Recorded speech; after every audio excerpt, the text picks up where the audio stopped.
What's going on, everybody? This is dkdynamite, and tonight we're going to be talking about selective carry forward for Black Ops 7, some surprise updates about what will transfer, plus even more. Definitely stay tuned. Now, earlier today, we didn't get much marketing for BO7, or anything really, but there was a progress report posted about the Ricochet anti-cheat that gave us a bit of a roadmap for what to expect in the coming weeks, when not just the multiplayer beta, but even the full launch of the game, when full protections will be enforced as a part of some brand new systems that they're going to be incorporating. Now, it looks like in-game pop-ups are on the way for when a player does get shadow banned. Of course, we can all hope for more transparency as to why somebody is being shadow banned or how exactly it works, but if you want to take a look at the lengthy blog about the anti-cheats, I'll have it linked down below in this video's description. I do plan on dissecting it a lot more in the upcoming podcast, which you'll see later this Friday. But with that aside, Treyarch also confirmed that we're going to be seeing 18 multiplayer maps at the launch of BO7. I feel like this may have been miscommunicated a couple of weeks ago when the Gamescom panel happened, because I was under the impression that we're going to be seeing 16 maps day one, with 2 of those maps being for skirmish 20v20, whereas the others would be for 6v6. Well, it actually looks like we're going to be seeing 16 6v6 maps day one, whereas the other 2 maps are going to support 20v20 skirmish. So happy to clarify that for anybody out there that was confused if they saw Treyarch's tweet earlier today. They also posted brand new previews of Homestead and Colossus. Yes, Colossus is based on that exact campaign mission we saw back in Black Ops 2, but the captions of those tweets don't really imply that those maps will be available in the beta, as they posted just the other day with the Blackheart map, which will be available during the October beta. Now, just for context real quick, carry forward has been a pretty confusing topic for Black Ops 7 altogether, because while it wasn't officially announced and confirmed until the Gamescom reveal a couple of weeks ago, everyone was under the impression that we would see carry forward since MW3 previously offered it. It was the first premium game to ever do it, and considering we're getting back-to-back Black Ops games, it would just make sense, right? And on top of that, the ESRB rating for BO7 did mention a bunch of 420 related content, which we know is referring to the 420 bundles that we just got for BO6. But following the Backlash, with the confirmation that we were going to be seeing carry forward in Season 1, which, by the way, I thought was a pretty good decision to at least give Black Ops 7 its own time to shine during the beta and pre-season window. I thought it would be cool to see the actual integration in Season 1 as opposed to the launch like we saw with MW3 2 years ago.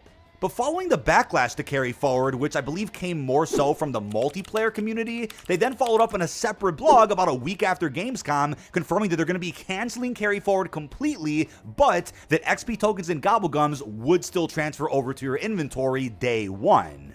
Now, don't forget, Warzone will still be integrated with Modern Warfare 2, 3, and BO6, even when BO7 content gets added in Season 1, so you'll still be able to use everything while playing Warzone, but specifically in multiplayer, endgame, and zombies, this is where you won't be able to use any of your Black Ops 6 content. At the time, though, when they confirmed the cancellation, the zombies community felt like they caught a stray, because there's so much content that I think players would still want to use from BO6 while playing the next few round-based maps that are going to be in BO7.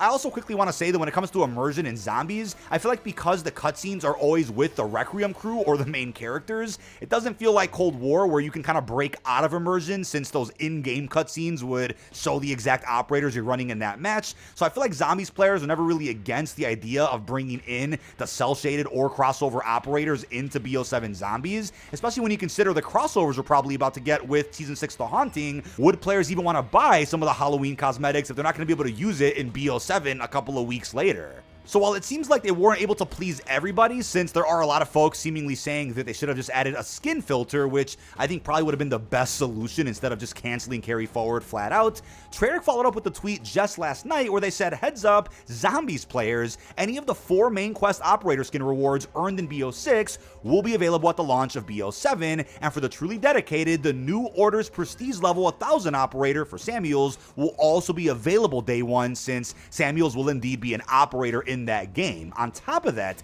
something we didn't expect is that the pre-order camo unlock called Guild Override is also going to be usable on Black Ops 7 weapons with the launch of the game. So this is the exact opposite of what we saw with the Reflect 115 camo last year, where that was only usable on MW3 weapons for pre-ordering BO6, but was never usable on actual BO6 weapons when the next game came out. So unless there are further updates that end up getting revealed and there's additional selective carry forward, it looks like day one in BO7, not during the beta, you'll have the Reznov Challenge Pack carrying forward, so all 3 of those skins. You'll have the Guild Override animated camo usable on BO7 weapons. You'll have all your gobblegums, your XP tokens, as well as the Easter egg operator skins for the Requiem crew, and even the level 1000 Samuel skin if you unlock them. It's unclear if there'll be additional ways to unlock that skin if you didn't hit level 1000 in BO6, but regardless, you'll have a separate ranking system in BO7 on November the 14th. But as of now, it doesn't look like any other operator skins, blueprints, or cosmetics are going to be transferring to BO7. Again, it's unclear what happens to your calling cards, emblems, sprays, finishers, emotes. Maybe there'll be exceptions for some of those pieces of content, but that's a good segue now. Is selective carry forward even a good idea, or could they have simplified all of this and said, hey, here's a skin filter for multiplayer, and then here's full carry forward for zombies, because we all know there's plenty of wonder weapon skins, right? And you know the ray gun's likely going to be in BO7, right? So why not allow people to use their ray gun skins from BO6 in the next game? And also, what about characters like the Replacer? I mean, it's a bigger conversation to have, actually. Does that mean that unlike MW3, you're not going to see future store bundles for BO7 feature skins for characters that released in the previous game? MW3 did release a couple of bundles that featured operator outfits for characters that weren't even from MW3, but the game prior, MW2. So are we never going to see any Replacer skins ever again, or any operator skins, or let's say any skins for characters that should actually carry into the next game? Your icons like Adler, Park, even Stone.